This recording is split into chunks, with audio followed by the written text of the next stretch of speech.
গোয়ালিয়রের মাঠে বাংলাদেশের বিরুদ্ধে টি-20 সিরিজের প্রথম ম্যাচে সহজ জয় পেল ভারত। ভারতকে দেখে মনে হলো বিপক্ষে বাংলাদেশ বলে যেন কোনো প্রতিপক্ষ ছিল না। লড়াইটা ভারতের যেন নিজেদের সঙ্গে নিজেদেরই ছিল। রোহিত শর্মার ভারত ক্যারিবিয়ান দেশ থেকে টি-20 বিশ্বকাপ জিতেছিল, আর সূর্যকুমার যাদবের এই ভারত দ্বিতীয় সারির দল। সেই দলও বাংলাদেশকে উড়িয়ে দিল এবং প্রমাণ করল তারাও তৈরি।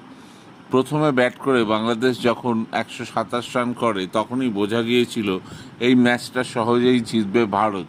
সেটাই হলো। সঞ্জু স্যামসন, অভিষেক শর্মা, শেষ দিকে হার্দিক পান্ডিয়া এবং মাঝখানে সূর্যকুমার যাদব যে ব্যাটিং করেছেন তাতে বাংলাদেশের বোলাররা তাদের কিছুই করতে পারেনি। ভারত নিজেদের ভুলে উইকেট হারিয়েছে।